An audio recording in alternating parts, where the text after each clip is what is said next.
سورۃ بنی اسرائیل آیت نمبر 4 اور 5 کا ترجمہ اور ان دونوں آیتوں کی تفسیر۔ اعوذ باللہ من الشیطان الرجیم۔ وقضینا اور ہم نے قطعی حکم بھیجا تھا۔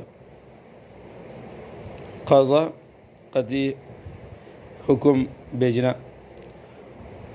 وقضینا اور ہم نے قطعی حکم بھیجا تھا الی بنی اسرائیل بنی اسرائیل کی طرف، فی الکتابی کتاب میں یعنی کتاب تورات میں، اور ہم نے کتاب میں فیصلہ کر کے بنو اسرائیل کو اس بات سے آگاہ کر دیا تھا کہ لتفسدن البتہ تم ضرور فساد کرو گے۔ تفسد فساد سے ہی اس کا مادہ فساد ہے۔ لام شروع میں جو آ رہا تا سے پہلے یہ البتہ یعنی ضرور، اس کا ترجمہ تاکیدی۔ نون مشدد جو آخر میں آ رہا ہے یہ بھی تاکید۔ البتہ تم ضرور فساد کرو گے فی الارض زمین میں، مرتین دو مرتبہ، کہ تم زمین میں 2 مرتبہ فساد مچاؤ گے۔ وَلَتَعْلُنَّ اور یہاں بھی لام تاکید اور نون تاکید ثقیلہ سے کہا جاتا ہے، مشدد کو ثقیلہ۔ اور البتہ تم ضرور سرکشی کرو گے۔ علو سرکشی کرنا، علوًا آگے جو آ رہا ہے اس کا مادہ یہ عین لام واو۔ وَلَتَعْلُنَّ اور البتہ تم ضرور سرکشی کرو گے، علوًا سرکشی کا لفظ دوبارہ آ رہا ہے، کبیراً بہت بڑی۔ وَلَتَعْلُنَّ عُلُوًّا كَبِيرًا اور بڑی سرکشی کا مظاہرہ کرو گے۔ فَإِذَا جَاءَ وَعْدُ أُولَاهُمَا فَإِذَا پھر جب جا آ گیا، وعد اولاہما وعد اولاہما ان دونوں میں سے پہلا، وعد وعدہ، اولا پہلا، ہما ان دونوں میں، وہ دو ان اولاہما ان دونوں میں سے، وعد اولاہما وعدہ ان دونوں میں سے پہلا۔ فَإِذَا جَاءَ وَعْدُ أُولَاهُمَا چنانچہ جب ان 2 واقعات میں سے پہلا واقعہ پیش آیا تو بعثنا علیکم، بعثنا تو ہم نے مسلط کر دیے، بعثنا جس طرح آگے پیچھے آ رہا، بارکنا ہم نے برکت دے رکھی ہے، بعثنا ہم نے مسلط کر دیے، بعثنا آخر میں جو نون الف نہ آ رہا یہ جمع متکلم، اس کا ترجمہ وہاں سے ماضی ہے۔ یہ بعثنا تو ہم نے مسلط کر دیے، علیکم تم پر، عباداً بندے، عبدن کی جمع ہے، عباد لنا بندے اپنے یعنی ہمارے بندے، اولی بأس شدید نہایت سخت لڑائی والے، اولی بأس شدید، بأس لڑائی، شدید سخت، نہایت سخت لڑائی والے۔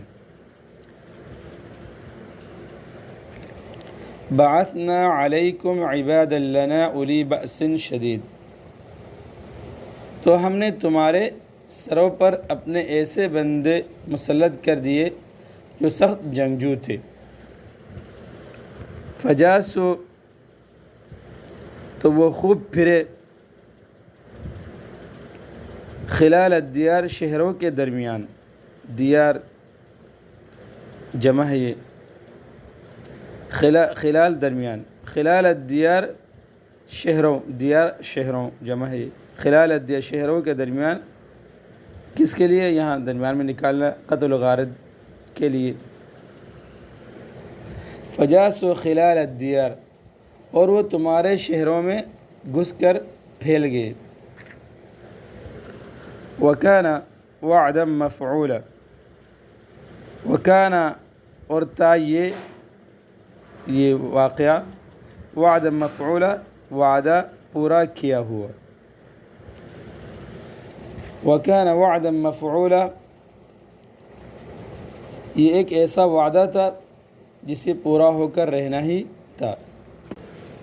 ان دونوں آیتوں کی خلاصہ تفسیر، اور ہم نے بنی اسرائیل کو کتاب میں، خواہ توریت میں یا دوسرے انبیاء بنی اسرائیل کے صحیفوں میں، یہ بات بطور پیشن گوئی کے بتلا دی تھی کہ تم سرزمین شام میں 2 مرتبہ گناہوں کی کثرت سے خرابی کرو گے، ایک مرتبہ شریعت موسویہ کی مخالفت اور دوسری مرتبہ شریعت عیسویہ کی مخالفت، اور دوسروں پر بھی بڑا زور چلانے لگو گے۔ یہ لفظ جو مخالفت، یہ اردو میں جو اردو والے بولتے ہیں غلط بولتے ہیں، یہ مخالفت، لام پر زبر ہے، یہ مخالفت عربی کا لفظ ہے، یہ اصل تلفظ اس کا مخالفت۔ اور دوسری مرتبہ شریعت عیسویہ کی مخالفت اور دوسروں پر بھی بڑا زور چلانے لگو گے، یعنی ظلم و زیادتی کرو گے۔ اس طرح لتفسدن میں حقوق اللہ کے ضائع کرنے کی طرف اور لتعلن میں حقوق العباد ضائع کرنے کی طرف اشارہ ہے، اور یہ بھی بتلا دیا تھا کہ دونوں مرتبہ سخت سزاؤں میں مبتلا کیے جاؤ گے۔ پھر جب ان 2 مرتبہ میں سے پہلی مرتبہ کی میعاد آئے گی تو ہم تم پر اپنے ایسے بندوں کو مسلط کر دیں گے جو بڑے جنگجو ہوں گے، پھر وہ تمہارے گھروں میں گھس پڑیں گے اور تم کو قتل و قید و غارت کر دیں گے۔ اور یہ وعدہ سزا ایک وعدہ ہے جو ضرور ہو کر رہے گا۔